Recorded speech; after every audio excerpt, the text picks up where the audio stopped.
Vamos falar do artigo 155, parágrafo 1º, furto majorado pelo repouso noturno. Pessoal, primeira coisa, o artigo 155, parágrafo 1º, traz causa de aumento de pena.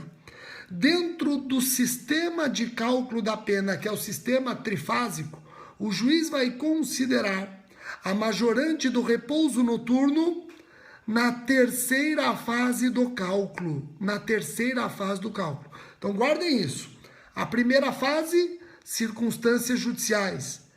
Artigo 59 do Código Penal. Segunda fase, agravantes e atenuantes.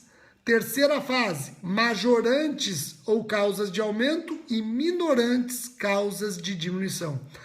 O repouso noturno é causa de aumento de pena. Então, vai ser considerado na terceira fase do critério de aplicação da pena, artigo 68 do Código Penal.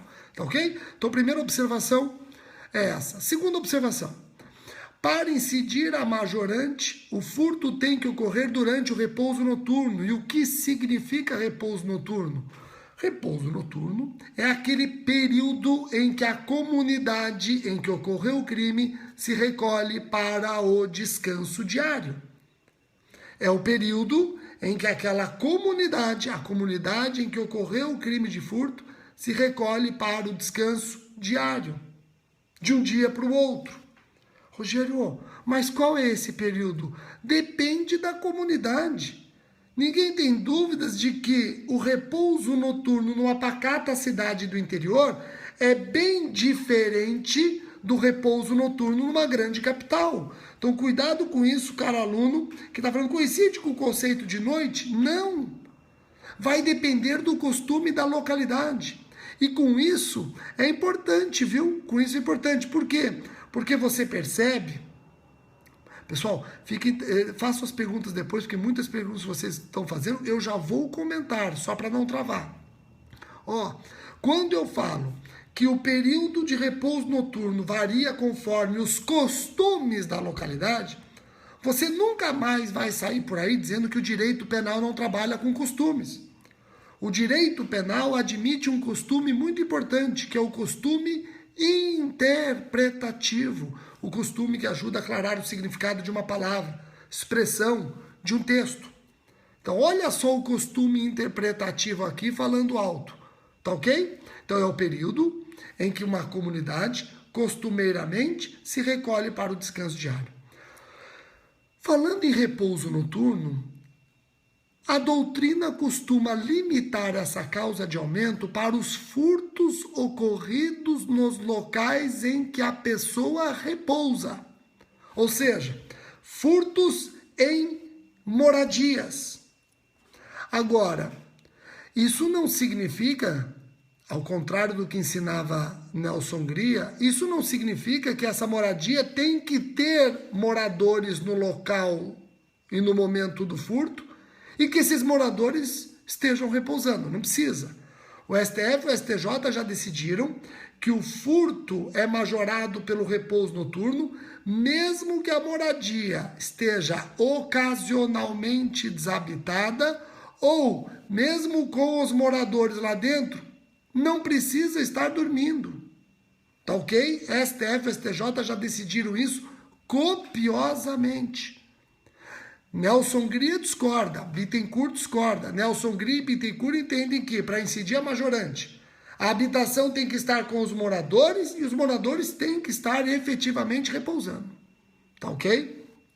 Talvez seja essa a tese para quem vai prestar concurso, por exemplo, para a Defensoria Pública. Agora vejam, então abraço, respondi sua pergunta e vou aprofundar. Eu comentei que a causa de aumento leva em consideração o repouso noturno. Por isso que muitos doutrinadores limitam a majorante aos furtos ocorridos nas moradias, nos imóveis em que as pessoas repousam. Não foi isso que eu falei?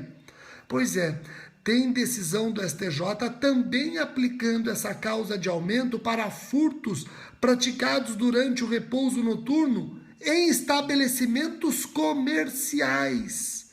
Então, tem jurisprudência do STJ estendendo a majorante também para furtos cometidos em estabelecimentos comerciais. Agora eu quero saber o seguinte. A majorante do repouso noturno está no parágrafo 1º. A majorante do repouso noturno se aplica ao furto qualificado ou, por estar no parágrafo 1º, só tem aplicação ao furto simples do caput? Isso já caiu no concurso do MP de Goiás.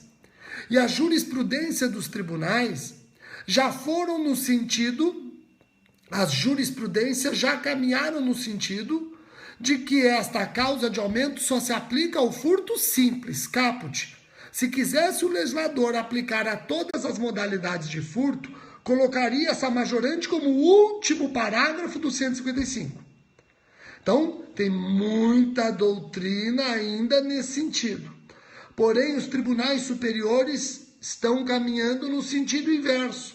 Os tribunais superiores hoje, atualmente, estão decidindo que é perfeitamente possível a incidência da qualificadora com a majorante do repouso noturno. Então, o parágrafo 1º não está restrito ao caput, ele também pode ser aplicado no caso de furto qualificado.